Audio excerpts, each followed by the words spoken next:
Good evening. I'm James Sceniak, your Libertarian candidate for the U.S. Senate race. Today we have a special guest, Donald Rainwater, and always welcome Chris Groff, who helps produce. This is an online format where we do questions and answers, so you are more than welcome to send any question to myself or Mr. Rainwater, and we will take those as they come in. Chris, how are you doing tonight? Doing pretty good for a Wednesday in October. Awesome. And Mr. Rainwater, how are you, sir? Well, Mr. Sceniak, you're welcome to call me Don. I'm doing all right for the third Monday of the week. That's no joke. So we always like to start off with some kind of off-topic chatter, and this week it's going to be, who is your favorite superhero? James, we're going to start with you. This is a tough question. So I always usually go, especially if we're going Marvel, to Spider-Man, just because he was kind of my transition from Teenage Mutant Ninja Turtles and Power Rangers to Marvel superheroes. And back when Tobey Maguire, those three were probably my first real three superhero movies. So usually I go classic and I go Spider-Man. It's not a bad choice. Spider-Man is pretty popular. Don, who's your favorite superhero? Well, to be honest with you, I grew up with Batman on TV. And one of the things that always attracted me to Batman was the fact that he wasn't really a superhero, but he was extremely smart and could create, as Jack Nicholson's character when he played the Joker in the first Tim Burton Batman movies. Where does he get all those wonderful toys? And that was my thing. It was like, you don't have to have super strength or supervision or any of these things. You just have to have really cool toys. I always loved that, so I've always been a Batman guy. So we'll circle around to me because mine's kind of similar. As a kid, I always liked Iron Man because same thing. He didn't have powers, but he had a lot of money and he was super smart. And well, now I work in technology, so Iron Man still continues to be my favorite. Yep. So what you're saying is it's better to have a lot of money than superpowers. I mean, superpowers are cool, but realistic. Superpower is creating a lot of money. Realistically, though, having a lot of money is like having superpowers. Boy, isn't that the truth? Because yeah. So, all right, I think we got our normal. We already got questions coming in. So let's go ahead. We'll start with Rob Kendall. He says, why does Todd Young not think the $11 trillion he's added to the national debt not contribute to inflation? Well, I mean, the simple answer is that when the other team does it, it's bad. When my team does it, it's all right. Looking at his spending habits, of course, he's only going to spend on things that don't contribute to inflation, sarcastically said. So the reality is that it's bad when other people do it, but not when I do it. So he hasn't been held accountable, and that's part of the issue. The $11 trillion in debt definitely is a huge factor of why we're facing that 9% inflation rate. If I can add something to that and maybe look at it from a little bit different perspective, I would, and obviously, evidently, Rob's watching. So I'll address this to Rob and say, Rob, you and I both know Todd Young knows exactly what his 11 trillion has done. He knows what causes inflation. He just doesn't care. The reality is that the old parties love to blame the other guy for the damage that they both do. It's part of the game.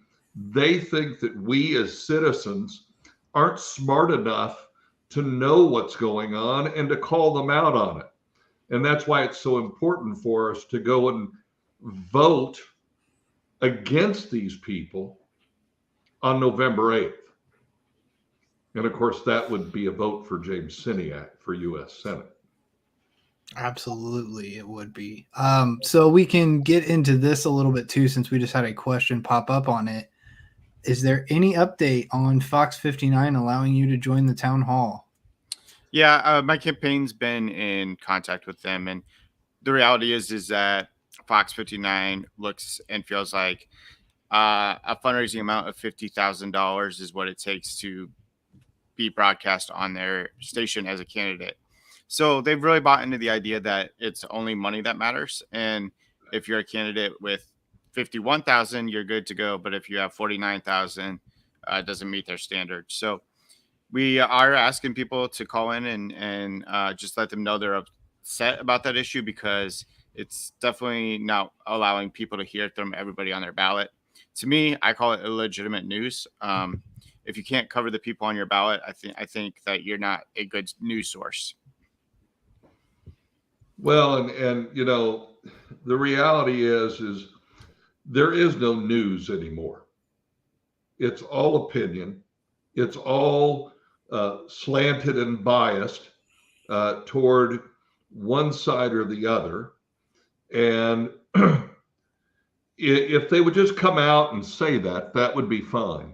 To be honest with you, if you don't want me on your town hall, that's fine.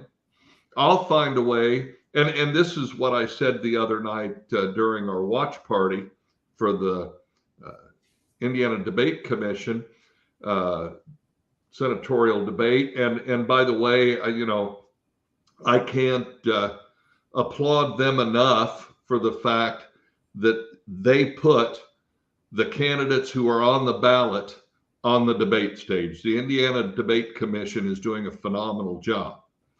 All of these media outlets are nothing more than propaganda pushers. And the main propaganda that they want to push is that there's only two choices. Big government A, big government B, because these media outlets are making an awful lot of money on these two choices.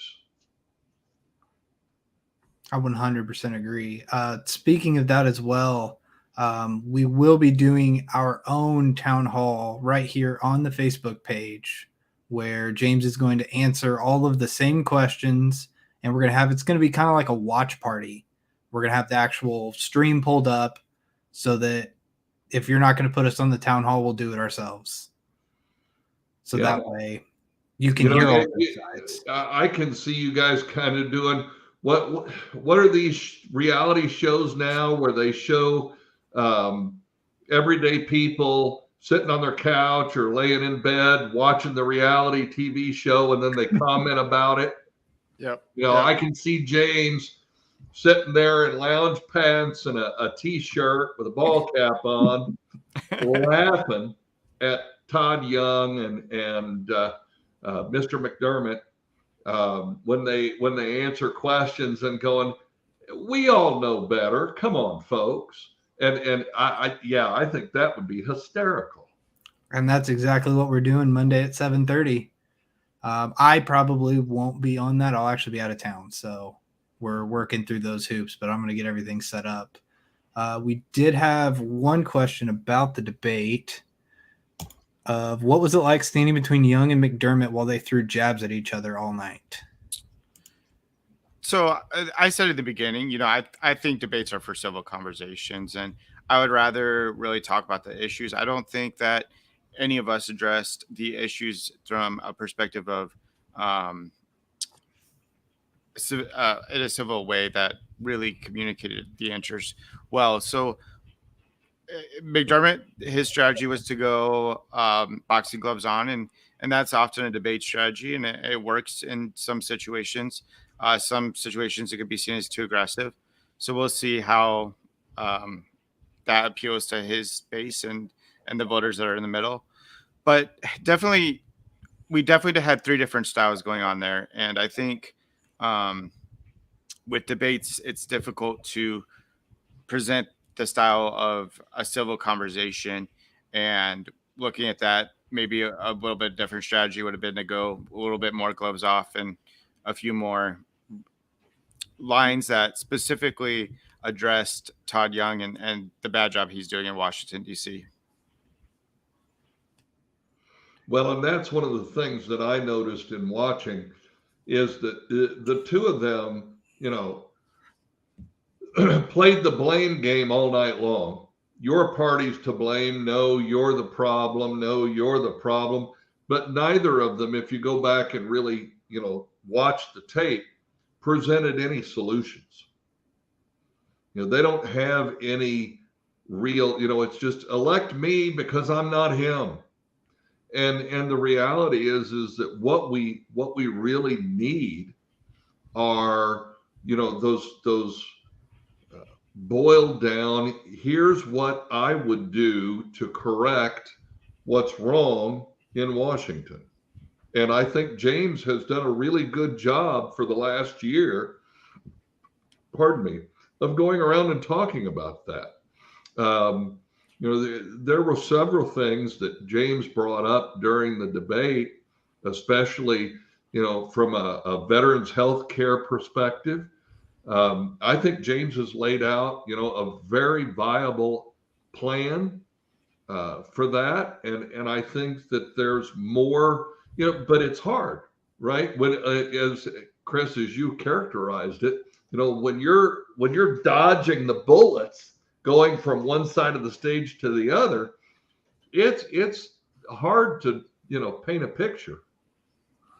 Well, and so from talking with a couple other people, we all came to the conclusion that on the stage you had two toddlers that were sitting there throwing a tantrum the entire time, and then one person kind of standing back and going, hey, here's our solutions.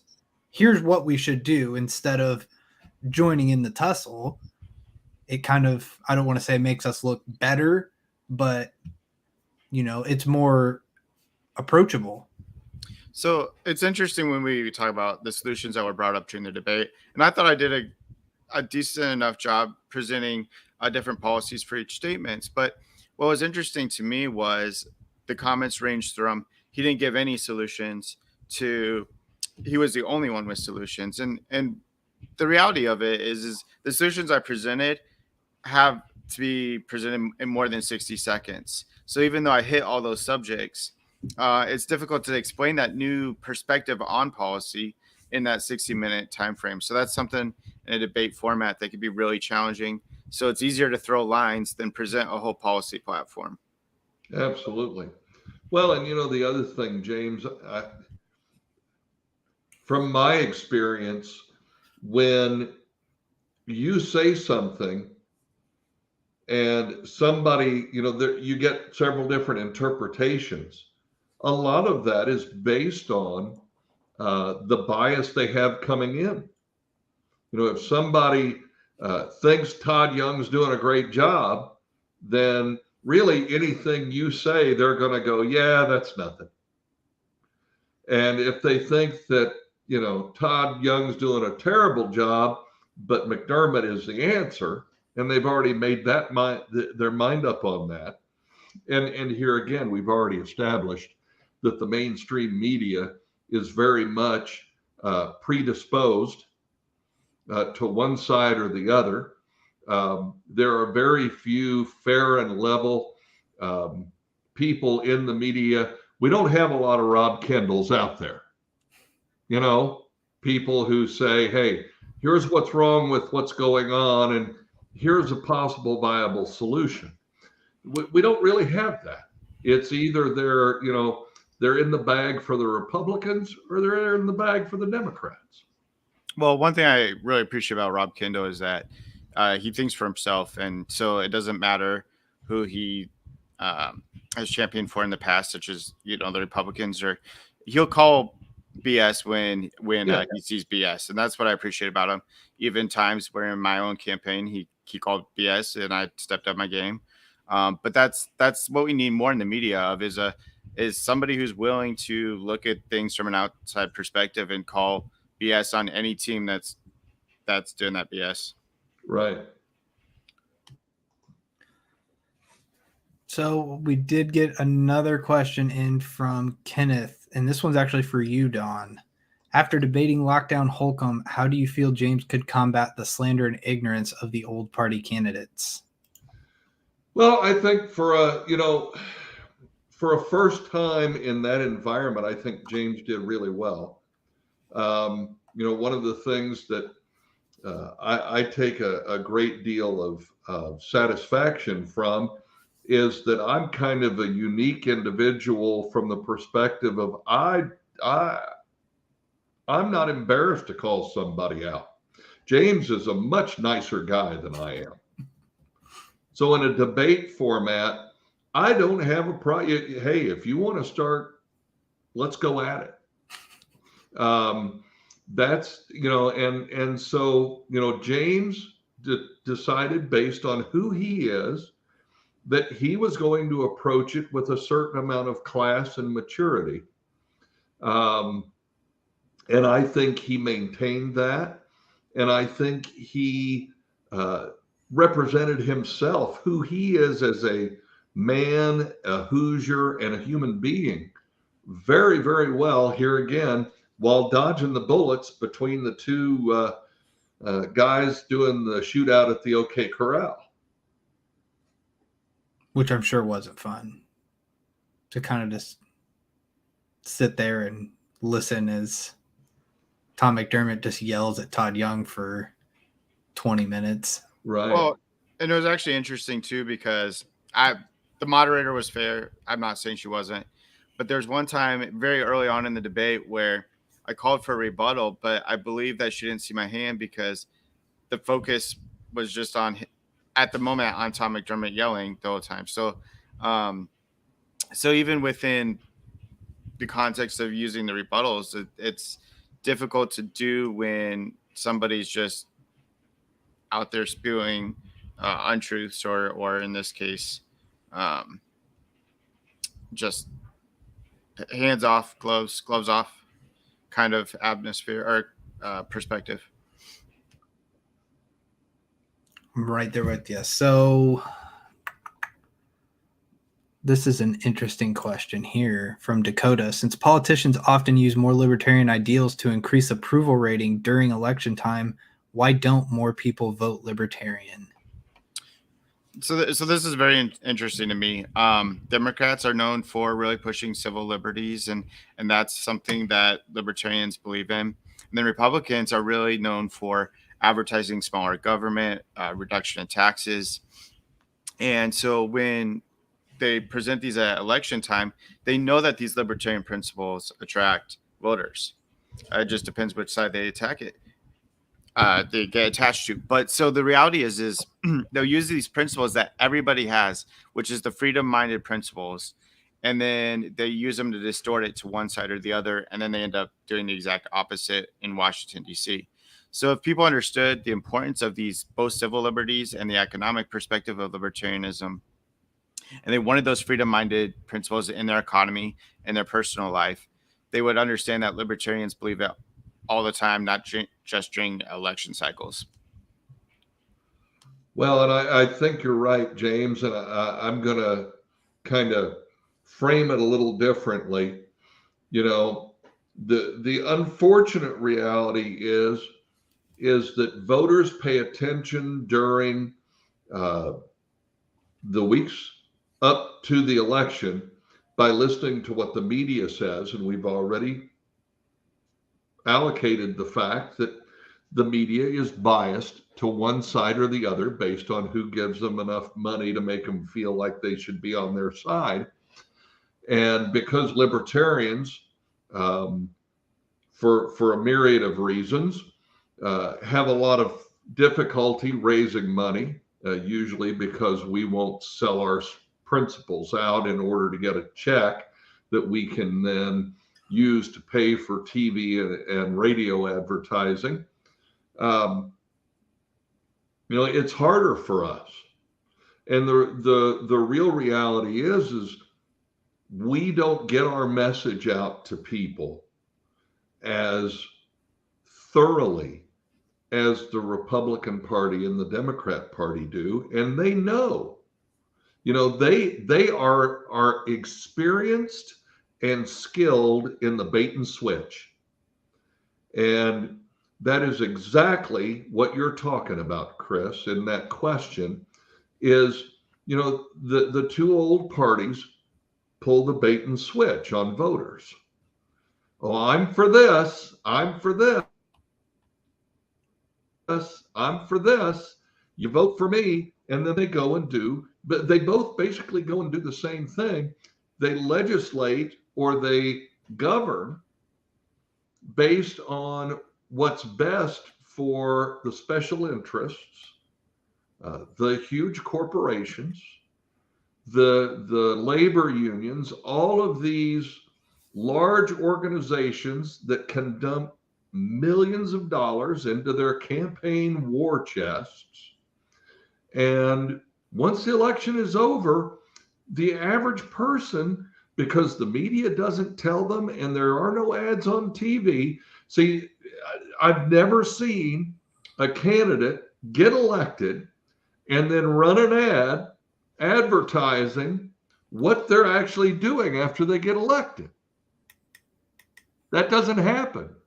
And how often do you really see a media outlet reporting on this was voted on in Congress today, and here's how the Democrats voted, and here's how they only do that on big, what I like to call carrot issues, right? The things where they dangle that carrot out there as a party, and then they get large groups of people to vote for them.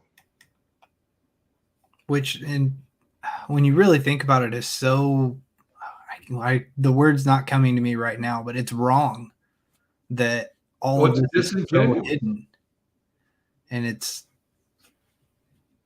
that's really kind of what, because I used to be, I'll keep it short because I think we've gone over to a time or two, but I used to thought I was a very right-winged Republican until I met Danny Lundy, and we got to talking a couple of times, and then all of a sudden I start looking at things and I'm like, something's not right here. Something doesn't add up. And it took no time at all before in the world's smallest political quiz, I moved all the way up. Yeah. And it's all just from actually paying attention to what's going on. The more you research, the more you understand what's really going on behind the scenes. And a lot of people like the selling points, but then when you actually see how individuals vote, it's not the same thing they brand it as. It's a bait and switch. But like, I mean, they do this all the time. You look at stores, when they shelf things, they'll have the containers that are larger, but the bottoms are up. And so it's that fake substance they're trying to sell. And really, it's all just larger government that they're voting on. Absolutely right. Okay. We've got another one here from Stewart. James got my vote after Todd voted against the Second Amendment. It's become obvious big government has become a problem on both sides. Americans see that, but are unwilling to vote for a better third-party candidate in fear of losing the seat. How do we change that? I think we have to show politicians for what they really are, and that's difficult to do. A lot of people don't pay attention to politics from the majority of the year. Really, October is when they start paying attention, and that's the October that there's actually elections. And sometimes it's only the October of the presidential election. So I think it's a little bit of what Donald Rainwater was saying, Don was saying about looking at what the media is actually presenting, and they only do it on the carrot issues. But when we really dive in depth of what's going on in Washington, D.C., and that true character and that true idea of how they're representing us needs to be brought to light. And we just have to get people to care about the everyday issues. So that's also meeting them where they're at in their dining room. So what they really care about, inflation, their money value. And when we show them that Washington's not valuing that dollar by spending more and then by printing at the Fed that causes that inflation, then we can explain to them the libertarianism behind it. But we got to get them to care first, and that's a big part of that.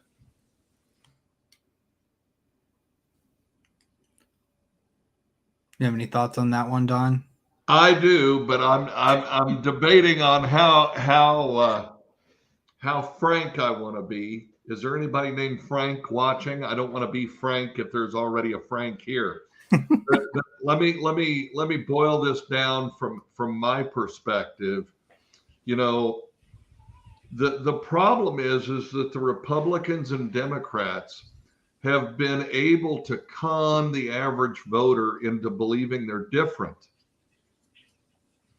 And the reality is, and I apologize to anybody that's offended by this crude analogy, but they are two cheeks on the same ass. They really are the same. They want bigger government. They want to take your money out of your pocket. They want to keep you from being able to feed and clothe your kids so they can take that money and spend it the way they want to shovel that money to the people they want to give it to. Government today, politics, the whole 9 yards is absolutely boiled down to nothing more than wealth redistribution and greed. It doesn't matter whether it's federal politics or state politics or your city or your town. It's all the same. Yes, sir, Rob, you can use that anytime you like, buddy.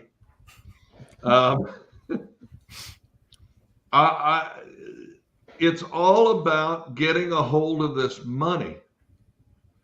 And if you really want to change politics, if you really want to change government, take the money away from them. Eliminate the state income tax. Eliminate the personal property tax on your primary residence. Make these people cut spending.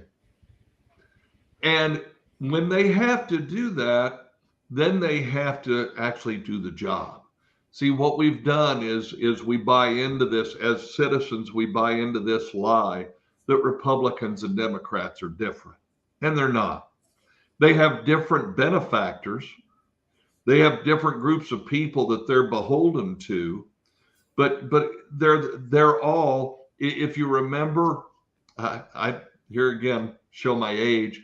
If you remember the Disney animated Robin Hood, right?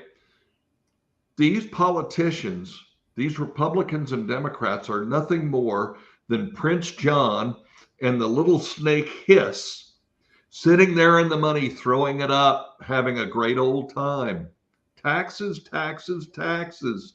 Beautiful, lovely taxes. That's all this is about, folks.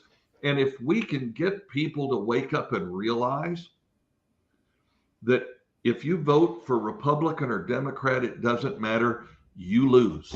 Doesn't matter which one of them wins, you lose.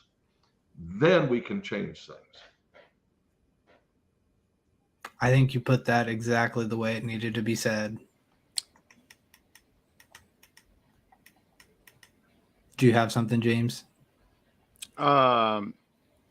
So I was just gonna state back to the original question that what you exactly said. How do we reach more people with that exact message? Is it just a money thing, or how do we reach people in their households with what you just said? Oh, I think it is a money thing. I think we need to get people to understand, pardon me, never eat dinner right before a podcast. We need to get people to understand that the only way, and I was actually talking to you guys about this prior to the podcast. I was doing some research, and I basically raised and spent $1.18 per vote in the 2020 governor's race. So in order for me to get, let's say, 1.25 million votes and secure enough votes to win a governor's race in 2020, I would have needed to raise $1.25 million or more. And until we learn as libertarians how to do that and do it efficiently and effectively and early in the election cycle, we can't be competitive. It's not that libertarians can't win. It's that libertarians can't raise enough money to go up against these big corporate donors who flood. You hear about this, the media talks about it. Oh, the cash is coming flooding into Indiana for this race or that race. When they want to make sure they can win, they dump cash. Well, we've got to figure out how to raise money. And we've got to raise not $50,000, not $100,000. In the gubernatorial race in 2020, we ended up raising about $408,000. And it wasn't enough. And we didn't get it early enough. We've got to raise money, and we've got to get people to understand, if you want to change what's wrong with this system, the first thing you have to do is understand how the system works and be able to work the system in an honest, ethical way. Absolutely. Sorry, that's a kind of a long-winded answer, but I think that's the key. So that goes to part of my next question. When you talk about ethical fundraising, what do you say to libertarians who won't take PAC money, who won't take special interest money? They only want money from individual donors. How do we get more individual donors? Should they take other types of money? What's your feeling about that kind of fundraising? Well, I can't badmouth political action committees because I'm the executive director of one, right? Liberty is Essential PAC. We formed that right after the governor's race in 2020, and we've been using that to help candidates within the state of Indiana running in state and local races. And the reality is I actually offered to have the PAC donate some money to a local libertarian candidate. And she turned me down. She said, I'll take, if you want to donate personally, that's great, but I've made a commitment not to take any PAC money, and I respect that. I disagree with it. Anybody that asks me, I'll tell them that libertarian PACs or any PAC, as long as a candidate looks somebody in the eye and says, look, I want your donation, but you need to understand your donation does not buy your right to stick your hand up inside of me and make my mouth move. I am my own candidate. So in your perspective, the difference in fundraising and that is upfront honesty of you're not buying my vote. I'll take any donation, but there's no way that money's going to influence my vote. And that's the ethical way to do it. And I don't know that I would say I'll take any money. There are groups or people that I would not take money from. But that's my own personal commitment. And here again, if you don't want to take PAC money, that's great. That's fine. But you better pick up one of these right here and start dialing. And to me, when libertarians raise money, there should be two questions. First, there should be a call to action, right? I need X amount of dollars for this. I need $500 for yard signs. Can I count on you to send me a check for $500 today? Yes, you can. No, you can't. I don't have $500. How much can you donate today? I can donate $200. Great. I'll give you, here's the address you mail it to. Now, who else do you know that I should be calling asking for the other $300 for this? And ask them to give you a name and a phone number. And you get on the phone and you call people. You send emails to people. You send letters to people. You go to businesses and you talk to them. And when they say, yeah, the governor shut me down, the supply chain issues are killing me. Well, you know what? How much is better government worth to you today? Can you donate $200 or $500 or $1,000 to my campaign? And you can't be shy about it. See, here's the bottom line, folks. If you're a candidate running for office and you believe in what you're doing and you believe you're doing it for the right reason, then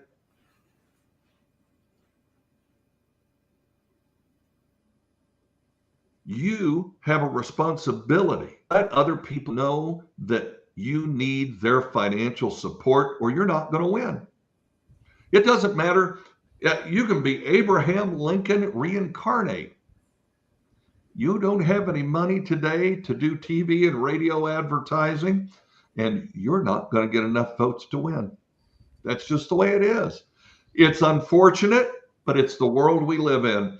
And a lot of people have heard me say I'm a Mark Rutherford libertarian. If you know Mark Rutherford, you'll understand. Mark told me, said, there's nothing we can do about the system that we're stuck with. We have to work within the confines of the system that they've created until we have the ability and authority to fix it. And that's the stark reality. Looking at fundraising, I'd agree as far as you have to work in the context that they give you. And to have a message out there, it does take money. It takes radio money. It takes television ads. It takes billboards. It takes newspaper ads. And so all of those things are important to get that message out. And I don't know if everybody can see the comments, but I just want to stop here just for a minute and recognize, Susan Martin said she just donated to James' campaign. God bless you, Susan. You donate to a lot of really good candidates. We appreciate it. We can't thank you enough.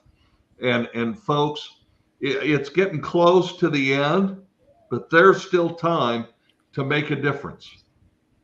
And Kenneth, James, how much money do you need this week? Can I answer that, James? You can answer that.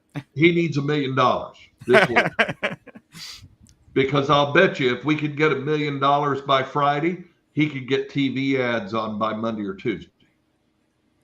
And that's the reality of it. The fundraising, we have to do better. Fundraising is what buys you that ad space and it gets you the attention. And as we find out, it's also the way that some people block you from being on their station, like Fox 59. So right, you get $1 million by Friday, you can join that town hall on Monday. You bet your ass they'd be on the phone. Oh, Mr. Sceniak, would you like to be on our town hall? And then James can go, nope, got my own gig going. Thanks. Bye. So yeah, definitely when we talk politics, money is one of the first things that really comes to mind is of how to get that message out. Unfortunately, that's the big one. So we're going to go one last question because this one's been sitting back for a minute. I'm sorry. Are we running out of time? Oh, no, we're fine. Too much? Absolutely not. We're good. All great. So if elected, how would you control spending other than voting no on every proposal presented by the other parties?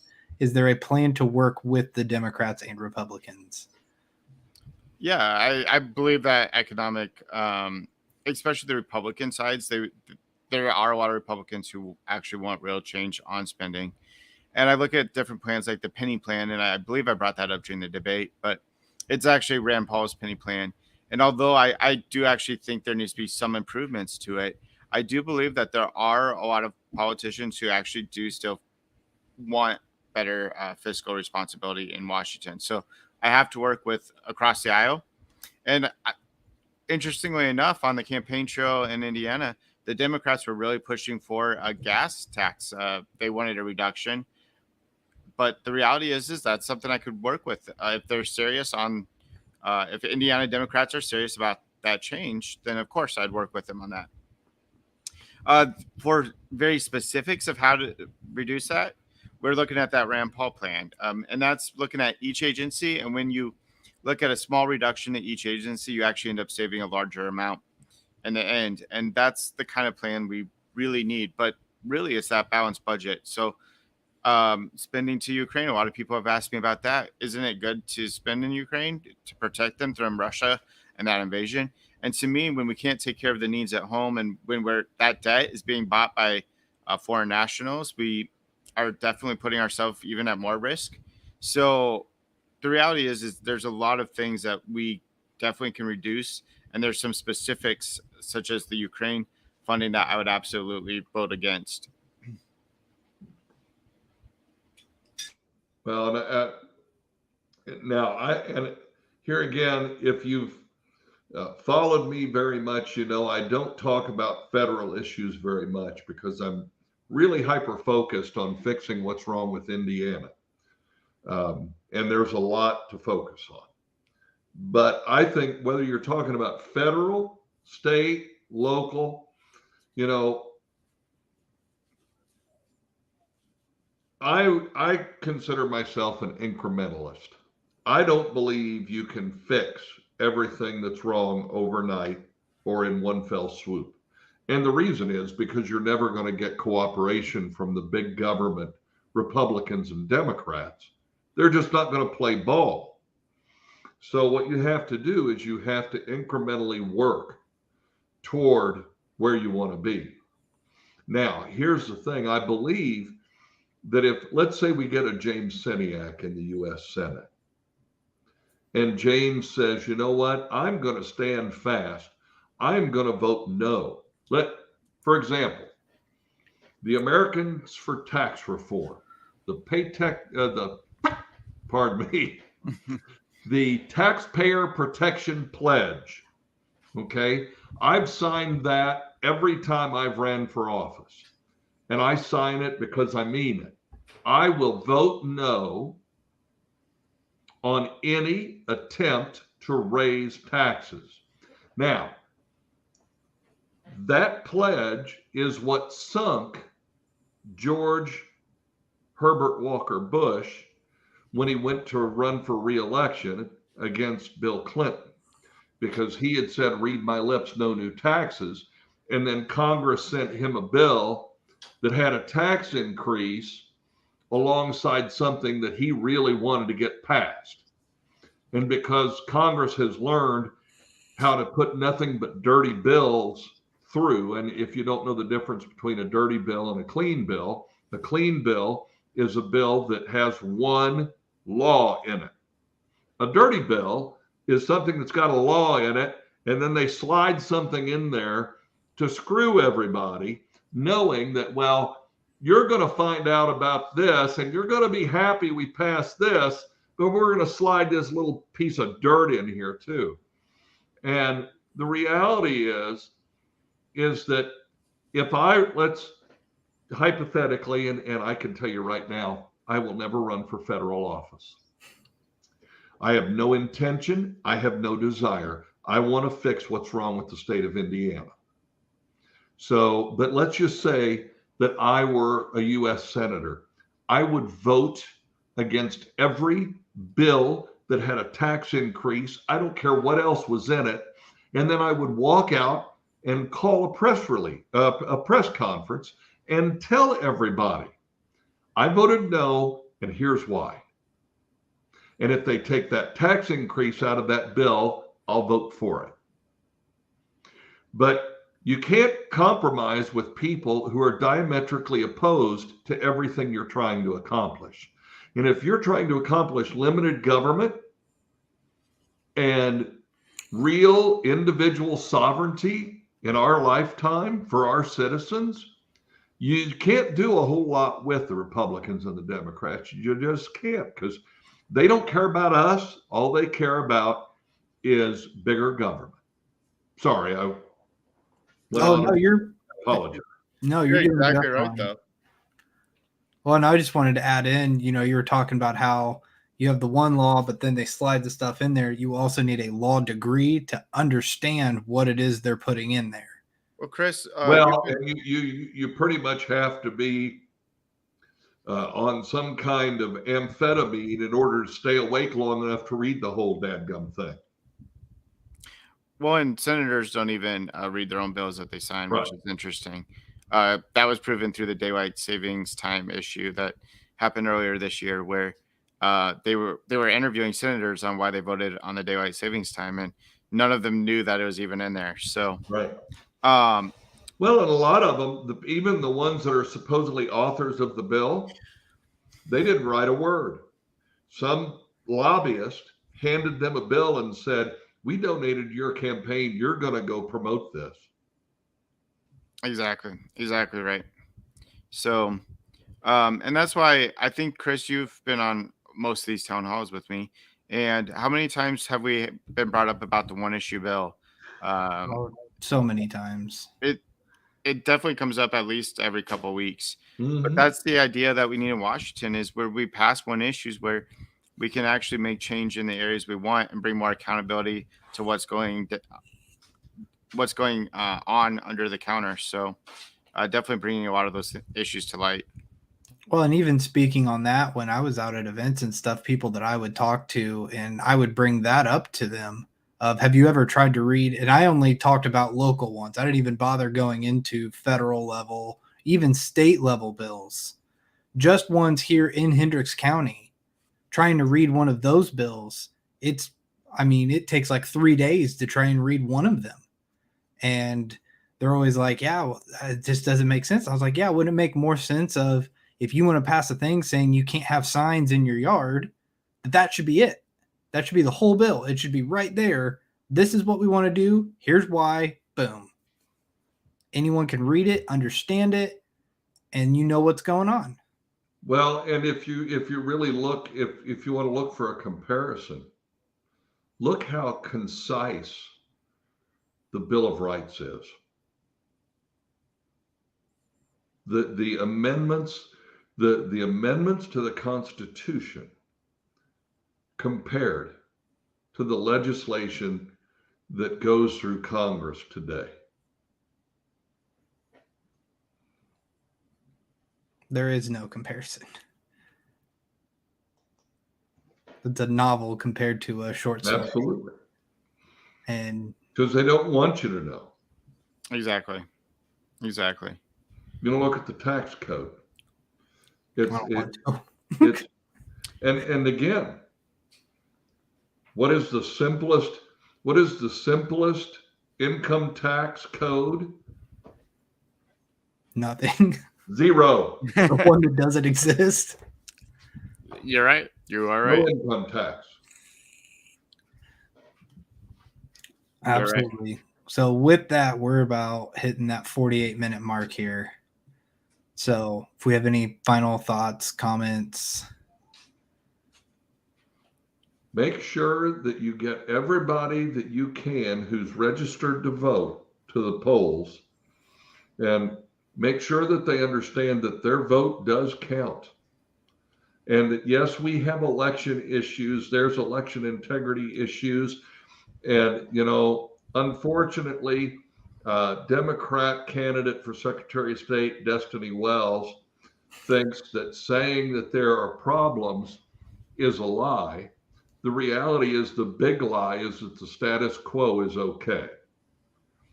The way our elections are done in the state of Indiana is not okay. It can be better.